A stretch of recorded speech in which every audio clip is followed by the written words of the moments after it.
in loving memory of Natalie Ward, who suddenly passed last weekend. Our thoughts and prayers are with the Ward family. This episode of Beenham Valley Road is brought to you by the Soap Bar. Full disclosure, I actually work there. I make the soap. It's a family business. And right now, we are in the factory recording this episode. They have been a tremendous support to us in this project, and really, there is no way we could bring you fortnightly episodes without their continued support. So if you're in the market for handmade natural soaps, bath bombs, scrubs, salts and creams, go to www.thesoapbar.com.au and get 20% off your purchase when you use the code BVR at checkout. We will put the details and the link in the show notes. Thanks, guys.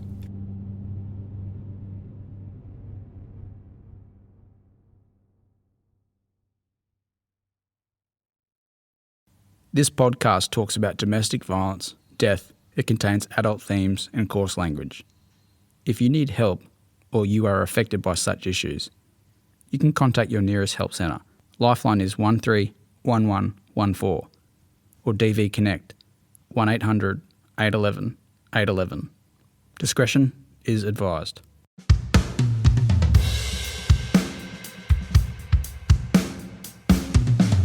The following interview is courtesy of the ABC Sunshine Coast. You might remember a couple of weeks ago I spoke to two former Gympie police officers, Tom Daunt and Jamie Pultz, about their podcast series Beenham Valley Road.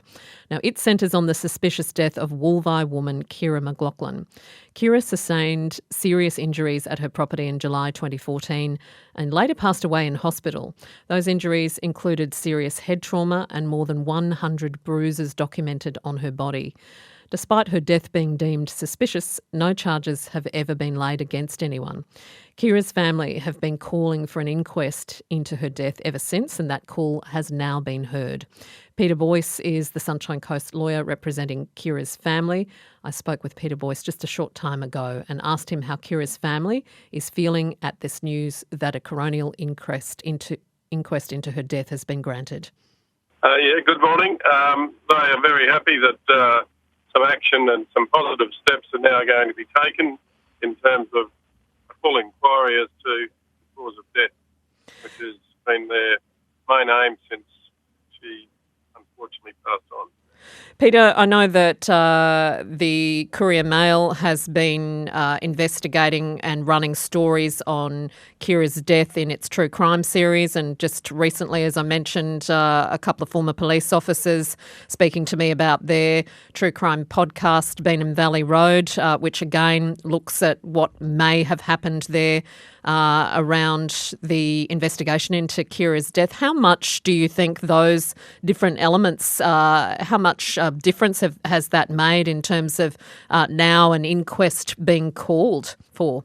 That's hard to say, and I don't know that that's necessarily the catalyst, because we've been in there for a long time on behalf of the family, asking for an inquest and making representations, and we've had correspondence with the coroner's office where they're certainly doing some more work, and I don't necessarily think it's solely because of those matters, but let's put it this way, that can't have hurt us. Why do you believe it's taken so long for an inquest into Kirra's death to be granted? I'm not able to say why, because we don't know. But at the end of the day, sometimes these matters take much longer than you would anticipate. And sometimes that's because the coroner gets the brief or the file from the police service, and then they review it and then ask for further investigations, or they go off and get experts' reports of their own to satisfy or provide evidence to the coroner, so that the coroner can then weigh up and make a decision about whether an inquest should be held or whether further investigation should be undertaken. What's your understanding, Peter, of the timeline now for when the inquest might get underway? We don't have that, because I think the coroner's office is still waiting on some more detail or some more evidence to be given to them. But the fact that the coroner has now said positively that there will be an inquest means that they're much further up the track they were. So I would anticipate we'll get notice in the next month or two as to when an inquest might be held. Kira's mum, Alison, has, as you mentioned, been calling for this inquest for a long time into her daughter's death. What is she hoping will come out of it? There are many questions raised over the cause of death, the injuries that Kirra has. So we want to at least be able, as a family and on behalf of the family, to have a look at precisely what evidence there is as to how a person could have so many injuries upon them and no one being charged with any offences relating to it. It's early days, but I can tell you that Mum's overjoyed by the fact that there's an inquest. That's lawyer Peter Boyce, who's representing Kirra McLaughlin's family. And as you heard there, Mum overjoyed that a coronial inquest will now be held into her death. No timeline to give you in that sense, but a fantastic result. Given that Kirra passed away very sadly in July 2014, the family have been waiting for a long time to try and find some answers. To live in hearts we leave behind is not to die. Thomas Campbell. Much has changed since we spoke to you last. The good news, the Office of the Coroner has announced that an inquest will be launched into the suspicious death of Kirra McLaughlin. It's at this point we feel we need to clear up a few technicalities around this case. For the next couple of episodes, we will be erring on the side of caution. The announcement of the inquest means that there are certain things we cannot go into, and that's fine. The rules of the game have changed slightly, and that is the best case scenario.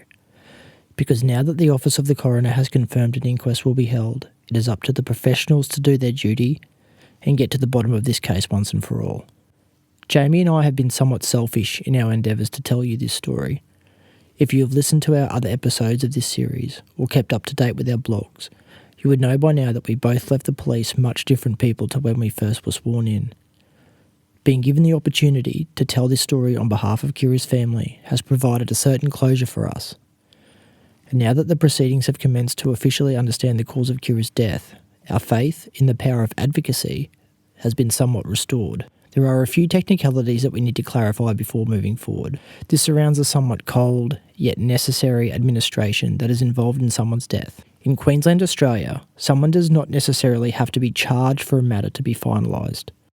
If police feel they have exhausted all of their avenues of inquiry with little to no result, then a case can be deemed finalised but marked as unsolved. This simply indicates that the police have done all they can to investigate and for whatever reason have been unable to commence a prosecution against an individual. Now this is all very technical, I know, but it's crucial to understand, particularly in relation to Kirra. We told you from the start of this series that the story surrounding Kirra's demise is complex. There are large gaps in information that are difficult to piece together. We've done the best we can to clarify this up along the way. As you have heard, we have spoken with people who were with Kirra that night. We have also spoken with her friends and family. What they have told us, it's important to understand, is their opinions and recall of events. They are not official statements. When police investigate a suspicious death, they are obliged to collect as much evidence as possible. It may take them hours, days, weeks, months or years. Sometimes the evidence is collected. Someone is charged and faces court, but in other circumstances, this evidence points in a number of directions. While it is the responsibility of investigators to follow these leads, the evidence they have at hand may not be substantial enough to bring charges against a person. The outcome of Kirra's case remains undetermined at this time. The purpose of an inquest is to examine the cause and circumstances of a person's death, not necessarily to determine the guilt of a party or parties involved. So to put it bluntly, there may not be one person responsible, or there may be multiple persons responsible for Kirra's death, and this remains to be seen. During the week, we reached out to some of our former colleagues who were tasked with investigating Kirra's death. Detective Sergeant Rob Lowry from Gympie Police was unable to provide an official comment at this time, but assured us they were doing everything they could in relation to the matter. Jamie and I are not the ones to find the person or persons responsible. Our role is to tell Kira's story and to highlight the impact on the family and community when a person's death goes unanswered. I'm Tom Daunt. And I'm Jamie Pultz. This has Beenham Valley Road, Episode 5. Missing Pieces. Got myself a piece of heaven. I'm gonna take you to the river. I'm gonna build it a red freeway and I'll send it home.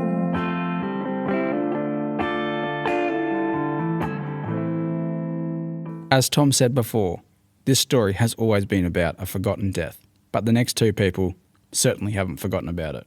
We have heard people speak about Kira's last moments and her sudden, suspicious death. Recently, I caught up with two of Kira's closest friends. Jay and Julia are probably two of the most qualified people to talk about what Kira was like as a person. Julia now lives overseas and Jay out of state, so I had to catch up with them over the phone. Hello? Oh, well, hello. How are you, Julia? Yes, hi, mate. Can you hear me? I can hear you. Can you hear me? I can, yes. So we have technology succeeded. Oh, excellent. Yeah, sometimes it can be a nightmare sometimes. It's very curious, if you ask me, why there's been nothing, why it's not been, no one's been charged, nothing's been done about it. Yeah, I know you don't and be stuff like that, but the fact that it's gone 4 and a bit years without anything happening is just, it's frustrating. Alison can't get closure. It'll be hard for her kids as well, so they deserve answers. Yeah, she can't really move on. No. Well, I don't think she'll ever be able to move on, if I'm honest with you. Alison adored Kira. But it's at least getting answers for the kids and making sure it doesn't happen again, really. So I met Kira when I was around 10 years old.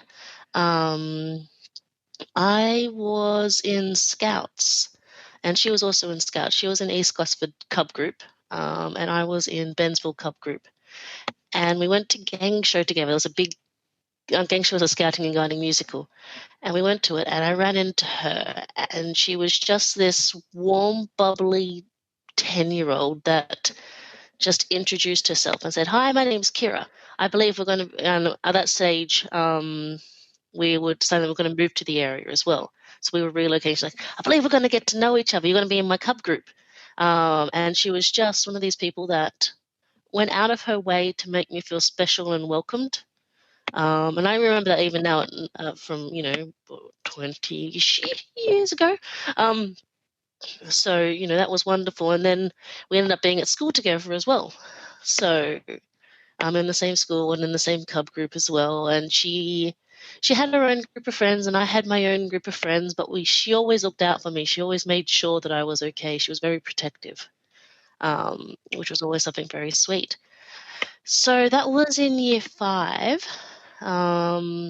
And we were very, very close from years 5 through to year 11, I would say, when we were about 17-ish. Particularly the younger years, we always got the bus together.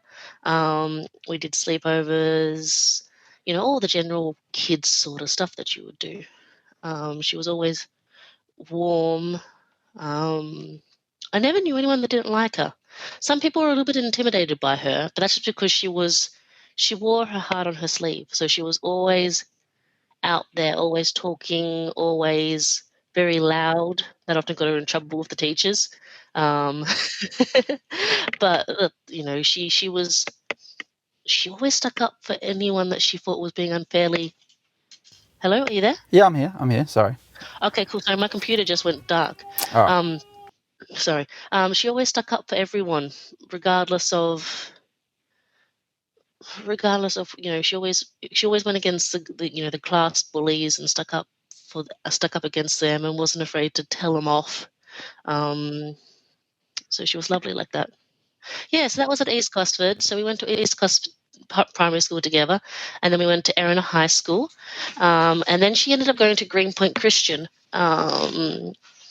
I went and followed her actually for a year at Greenpoint Christian, but I decided to go back to Erin High afterwards, and she continued on at Greenpoint. So we would still see each other. She was only just down the road, so whenever she wanted to get away from her parents, she would come round, and whenever I wanted to get away from my parents, I would go round, because let's face it, you're teenagers.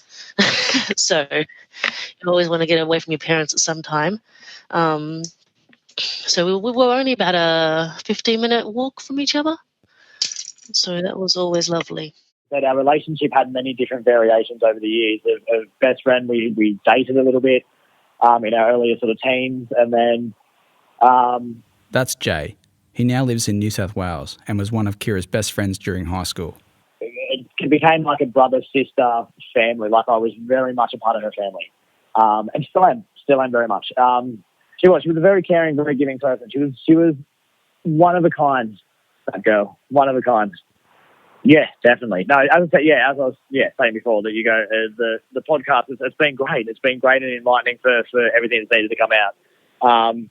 And look, I won't deny, like, and Alison's mentioned as well, Kirra was feisty. Like, she was feisty and she was vivacious, but she was charismatic and kind and funny and genuine. Like, she was, as I said, one of a kind. Like, what you saw was what you got. Like, there was no falsity to Kirra, but she was passionate. So if she was in a situation or in an environment and she was, again, the podcast, as I said, I think was great, but it was kind of, I would not say she was overly aggressive unless if the passion of the situation required it, if that makes sense. If like a mother, like I used to always, again, knowing someone from such a young age and then watching them grow into a teenage girl, into an early 20s girl, into a mother, like, it was interesting to watch her personality progressions and her change. But she loved her kids. She loved the idea of giving them a great life and seeing life again through them and enjoying life for them, like as you do with little kids. So, she was many people have said it too in comments and things on that she had sort of a smile that was like sunshine, and like she was just a very charismatic, friendly, happy person. So I want to make sure that she's sort of known for what she was. She was clumsy is probably my most other thing for her, was incredibly clumsy. The clumsiest person I've ever met. Constantly covered in bruises and banged up toes and knocked off toenail and things because she was just clumsy. As I said, from young, we spent a lot of afternoons after primary, like we'd go from primary school to her house, or she'd come around to my house in the afternoon. It got to a point where I'd always usually come to hers, because like if Alison was working or something there, again, in a sibling kind of relationship, we would go on adventures. Our friends all lived around, so we'd finish primary school and walk to friends' houses and then go home, because, we were blessed. We lived in a generation that we could go and play and be home by the lights in the street being down. Yeah. So it was just, we spent all that time together, pretty much. So, and then, as I said, family holidays, like grandma took us up to Queensland. So she had to go up to work she used to go up and buy clothes because she had a clothes shop, and took Kirra up, but she'd go, well, I'll bring Jay, because otherwise it's just Kirra. So it's kind of, again, we were siblingy. Like, we got there and went to all the theme parks together. So, it's lifelong friendship. So it was we could talk to each other about anything and everything, because we knew everything and everything about each other. Here, the house was smashed up. When we got to the house, there was fist marks through the walls everywhere. All the furniture was smashed. Like, it was just. Oh, so you went there? It was very clear. Yeah. So I was in Melbourne. So I got. My phone is always on silent. I'm one of those annoying people, and so it's what I know them well. Calls. Yep. Yes, because it's I'm always in meetings, so it just ends up living on silent. But I woke up in the morning at Melbourne at about 7 o'clock to a missed call from Alison at 2 in the morning, and I went, instantly my gut was ill. Because the comment I made earlier was kind of one of the last things I said to Kirra in our last phone conversation was, what will it take for him to kill you, for you to leave the situation? And she went, Jay, you're being really dramatic, and we need to stop talking about it, because you're making it bigger than what it is. So I'll talk to you later. And that was our last phone conversation. That was dead set the last phone call. Yeah. So it was very kind of hard to go. That was a harsh thing to say to your best friend for the last time, for it to then be through. But when I saw the missed call from Alison, my stomach sunk. My partner was getting ready for work, and I was like, oh my God, I listened to the voice message and went, I'd seen it and stuff, and I listened to the voice message on the drive into work and went, instantly called my partner and was like, okay, this is what happened. Rang Alison, was trying to get hold of her because obviously she was out doing stuff, and then we got straight onto a flight. So I got to work, told my work what happened when I need to go. So my partner and I put a flight up, landed up there straight away, and just sort of hung with Alison at the airport, at the hospital. And then obviously when we went back up for the funeral, we went to the house, and no, because we would have seen the house before that, so it would have been when we were up there, we must have went to the house. So I saw the house all broken, all smashed, so it would be around, we must have gone up when we came up to the hospital, but it was just visiting up. It was just hectic. It was just, as I said, such a blur again, because it was to get that phone call to kind of go, she's in hospital and it's not looking great. It was just get up as quick as we could. And thank God my partner at the time, because I was just on the phone to Alison, we were just like, this is not happening.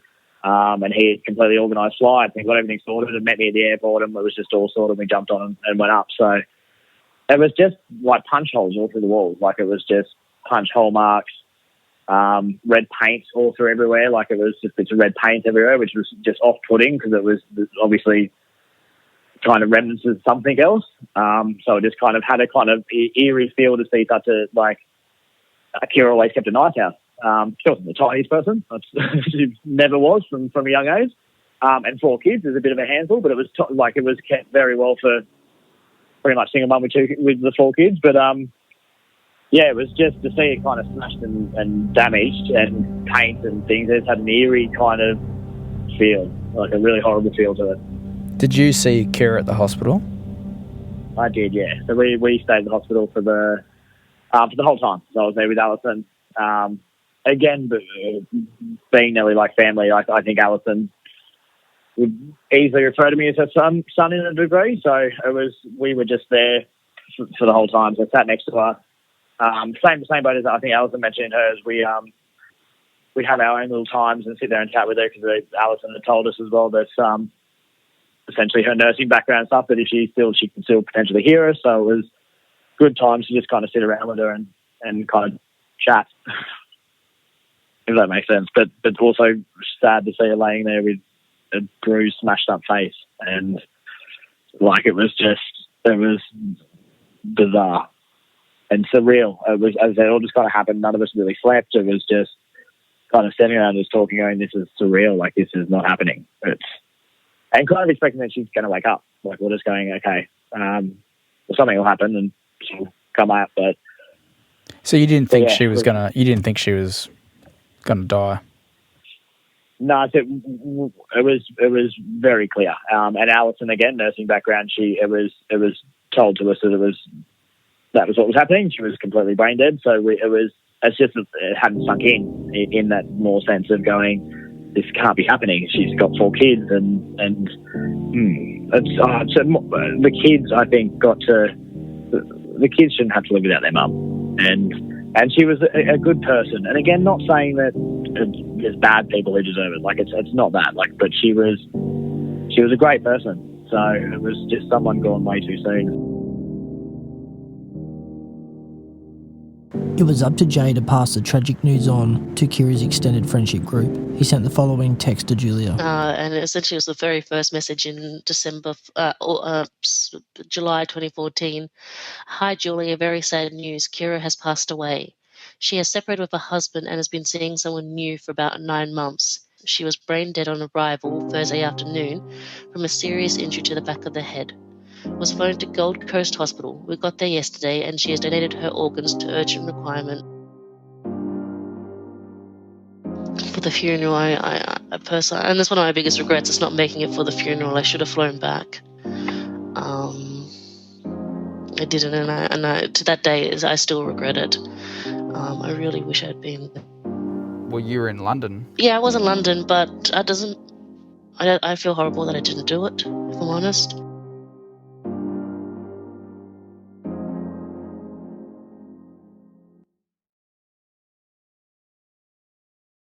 So now you have heard from 2 of Kira's closest friends, but both of them can't help but think there are missing pieces to this puzzle. Like us, they have found it hard to match all the moving parts of Kira's situation leading up to her death together. Just before this episode aired, Genevieve, one of Kira's best friends growing up, reached out to me. This is my conversation with her. Again, Genevieve was worried that the public might perceive Kirra in a bad light, but she wanted people to know who she really was, the Kirra that Genevieve knew, the loving, loyal friend that Genevieve knew. So obviously my name's Genevieve and I was one of Kira's best friends when we were in high school together. So I met her in Year 9. We both started school on the same day.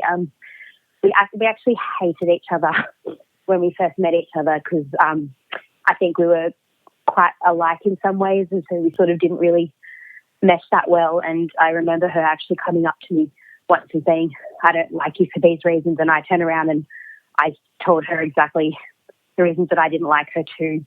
And then the next day we were just best friends after that. She was really more than like a best friend to me. She was like my sister, and even my little brother and my little sister say the same thing about her. She was, always at my house and always with our families. And if we were doing something as a family, my dad would be like, "Do we need to pick Kirra up or is she going to meet us there?" So she was just sort of, part of the family. Like I remember one time we would have been about 18 or 19 and I went down to Sydney with my family and Kirra had stayed the night at our house and we got home because Mum and Dad had been like, "We're going to get KFC for lunch tomorrow," and it was, really exciting because we didn't have our own money. We couldn't buy it whenever we wanted. And we got home after, we'd let Kirra sleep at home and we got back and she was still there and she came out and she was like, "So, where's the KFC?" Like that's just the kind of person, the way that she fit into my family. Straight into it. Straight into it, yes. Yeah, she was great. And I remember, I was 15. So what was that? Was that at Greenpoint Christian College, was it? Yes. Yeah. Okay. And when was the last time you saw Kirra? I saw Kirra. I would have been 22 or 23, I think. She was already living in Wolvi. I think she had 3 of her kids by that point. Because when she married and when she moved away, I didn't get to talk to her as much as I, would have liked to, or as much as I used to before. But she came down one weekend. She actually came down 2 weekends in a row, and I spent pretty much all Friday and Saturday night with her. And we went out and just, did what young girls do. And we had a really good time. So I remember it being around my birthday because she bought me a DVD of True Blood, and she gave it to me opened, and she was like, "I'm really sorry, I couldn't help myself." But yeah, so it would have been I think I was 23 the last time that I saw Kirra. So how would you describe her as a person, as a friend? Yeah, she was like the most loyal person that you ever met in your life. She, how people say she's the kind of person who'd do anything for you. She would literally do anything for you. And sometimes even if you didn't want her to, she'd still do it. But she was just funny. She was cool. She was just a cool girl. She didn't really care what anybody thought about her. She was just, loud and out there. She was always so full of life, and she was really dry and really blunt, so it could put people off if they didn't know her that well. But she had an absolute heart of gold, and she was a fantastic mum. Just watching her the first time that I got to meet her son, the second time I met her oldest son, and I just, saw the way that she looked at him, and it just being a mum, really changed her. It made her kind of softer, I think, in a way. But I could just tell, how much she loved him. But yeah, she was just Kirra.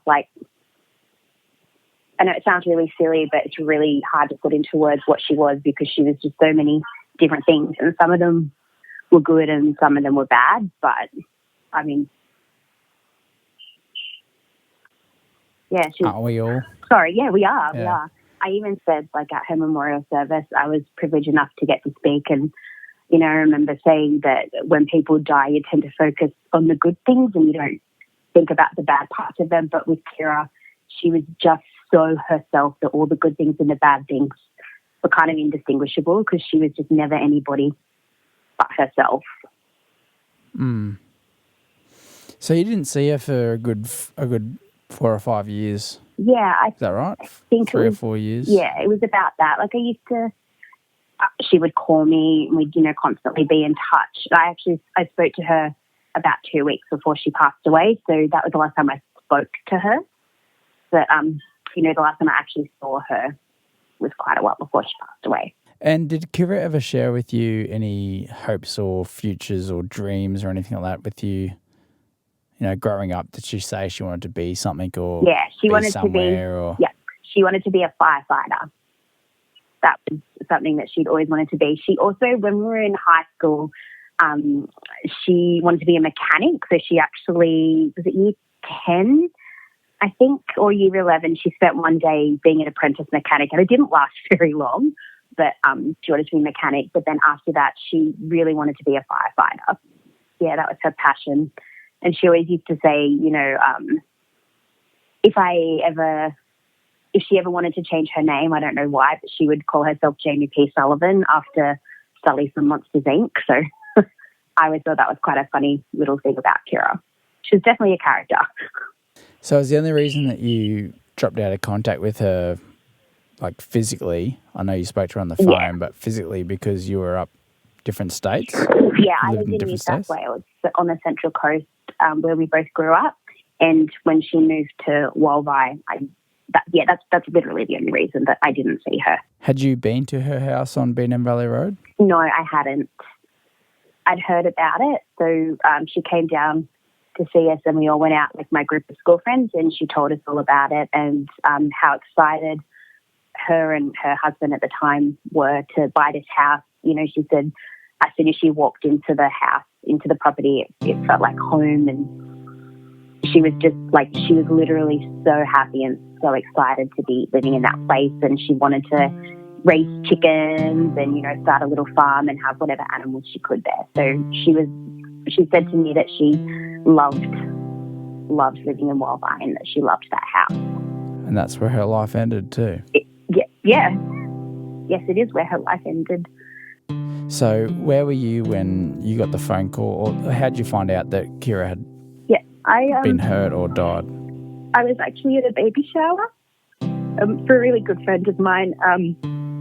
I'd had about 5 missed calls from a friend of ours. Alison didn't have my new mobile number.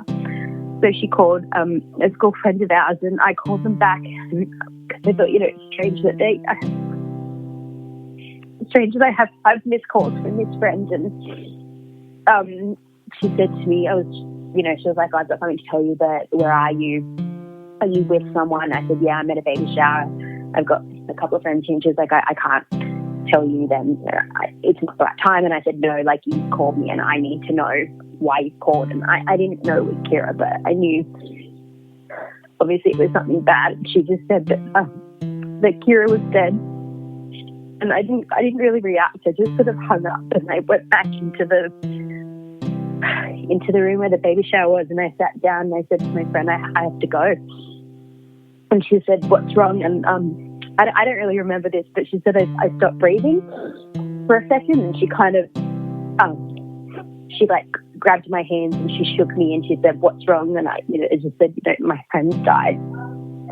So she was like, yeah, come on, let's go. And it was really, she drove me, so I was living on the Central Coast then, and she drove me halfway to meet my parents. And when my parents got out of the car, my mum said, I know you don't want to hear this, I just have a really bad feeling, but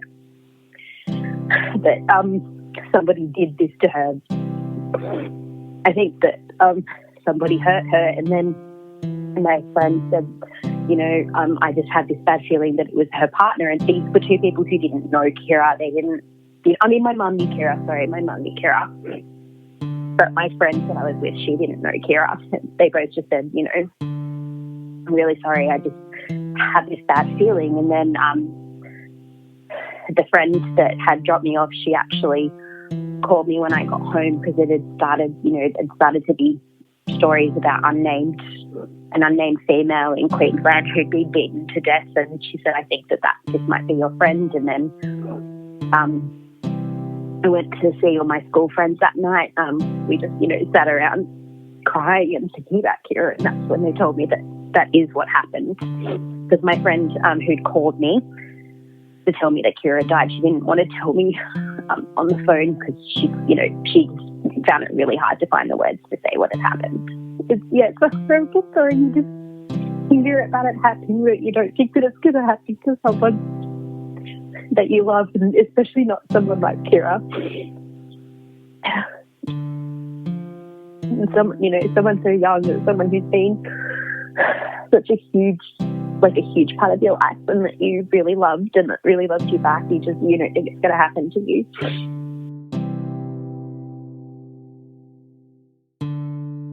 In an attempt to summarise the events, we have pieced together an approximate timeline. We feel that it's important at this stage of the series to start to bring together the events from the people we have heard from so far. Keep in mind, the information we have gathered is some 5 years after the actual event, and may not be the same information provided to police at the time of Kirra's death. The time leading up to Kirra being taken by ambulance has not been verified, and is based on the hearsay of the people we have spoken with so far. The time following Kirra's collection by ambulance is pieced together from the autopsy, police report and hospital notes from both the Gympie Hospital and Gold Coast University Hospital. These were provided to us by Alison. So here's what we've got. As you may recall from our interviews with Tamika and Alison, on Wednesday, 16 July 2014, at a time unknown, Kirra and Jason drive to Mount Tambourine to pick up Tamika. They continue on to Gympie, as described by Tamika, where Jason attends court for an unrelated matter. They then have lunch at a pub somewhere in Gympie, play pokies, and then proceed to go shopping with their winnings. Then they return to Kirra's home at Beenham Valley Road. We know that Kirra spoke with her ex-partner on her mobile at 6:49 p.m. This was to allow her to speak with her kids. We have been told that the altercation between Kirra and Tamika occurred at around 8 p.m. At about 8:30 p.m, Alison confirmed that Kirra's ex-partner replies to a message from Kirra. The contents of the message we do not know as yet. At about this same time, Tamika tells us she is picked up by her mum from near Kirra's house, along with Jason, her niece, and her daughter. As far as we know, Kirra is now alone at home. At 8:47 p.m, Kirra's ex-partner receives a call on the home phone from Kirra. She is upset and crying and wants to speak with her kids. Kirra calls her ex-partner again at 9:01 p.m. She is still upset. We are told the conversation centred around her anger with Jason and was blaming him for losing her children. The phone call ends at 9:27 p.m. The call is around 26 minutes in length. Jason's brother, who you are yet to hear from, tells us that he and Jason's other brother take Jason back to Kirra's house sometime between 9:30 p.m. and 11 p.m. He mentions that upon arriving at Kirra's house, he saw Kirra in the window opening the curtains and the dogs chasing something down the side of the house. Between this time and the next morning, we have no clear timeline of the events that took place. The only mention of this gap in time is in the Gympie Hospital notes, where it is mentioned that Kirra's head injury occurred at around 3 a.m. If this is correct, then the only people in the house at Beenham Valley Road when Kirra suffers her head injury are Kirra and Jason. That's to the best of our knowledge and based on what people have told us. Tamika's brother tells us that Jason calls him between 6 a.m. and 8 a.m. on the 17th of July. Kirra was not okay. He recalls hearing moaning in the background as if she was in pain. He tells Jason to call an ambulance. He tells us after hanging up on his call, Jason then calls his mum. We do not know how long that call lasts or the contents of that call. We do know a call for an ambulance is not made until some 5 to 6 hours later. Jason reported to the police he woke at about 1:30 p.m. on the 17th of July. Reportedly, he'd found Kirra had urinated the bed, at which time he pulled her from the bed, showered her, and laid her on a mattress in the lounge room. He then called for an ambulance, although it is not clear how soon after 1:30 p.m. this occurred. Further, if Tamika's brother's timeline is correct, this would indicate Jason went back to sleep after Tamika's brother's phone call with Jason some 5 to 6 hours earlier, where Kirra is heard moaning in pain. The ambulance arrived at Kirra's home at 2:35 p.m. She was found to have a regular heart rate, normal blood pressure, and spontaneous respiration. She had a Glasgow coma score of 6. This is commonly used scale to help gauge the severity of an acute brain injury, and the level of consciousness of a person, so the lower the score, the worse the condition. Kira's Glasgow coma score deteriorated to a 3 while she was being transported to Gympie Hospital, when she arrived by ambulance at 3:23 p.m. As mentioned previously, she was then transferred to Gold Coast University Hospital by care flight helicopter due to a lack of CT scanning facilities at Gympie. She arrived at Gold Coast University Hospital at 11:03 p.m, where she underwent CT scans. She was subsequently declared brain dead, and the decision was made to donate her organs. At 4:25 p.m. on the 18th of July 2014, a forensic pathologist attended the intensive care unit of Gold Coast University Hospital for the preliminary examination of Kirra's body prior to organ harvesting. On the 21st of July 2014 at 11:25 a.m, the doctor performs the autopsy of Kirra's body, the contents of which we summarised for you in episode 2. Kirra's body is then re-examined on the 22nd of July 2014, with many of the injuries unchanged. The neuropathology report is compiled on the 5th of August 2014. You may have heard the trailer for this episode. We had a bloke named Sean on there talking about his relationship with Kirra when he was 17. Due to the news of the inquest, we have decided to keep his interview for next episode. Hey guys, just letting you know, next Shakeout episode we'll be doing a Q&A, question answer. So if you have a question for us, we will try and answer it. You can submit your questions to our email, which is info@610mediagroup.com. That's 610 as in SIX, the number 10, mediagroup.com. Also our Facebook and Instagram. You can direct message us there. Don't forget to include where you're from. That'd be great. Thanks guys.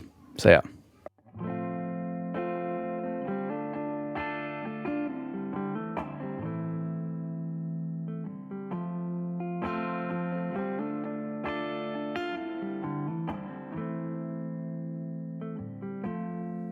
Beenham Valley Road is a 610 Media production. This episode was written, recorded and produced by myself, Tom Daunt, and Jamie Pultz. Audio engineering by Johnny Powell. Our theme song, Piece of Heaven, is by Pete Allen Music. You can find him in Apple Music, SoundCloud and all social media platforms. Our cover art photo was taken by Joel Pultz. If you haven't already, please subscribe, rate and review Beenham Valley Road. You can follow us on Facebook and Instagram, and also read our weekly blogs at 610mediagroup.com. But no one feels the way I do. 1,000 miles are there to tell me. 2,000 eyes are staring too.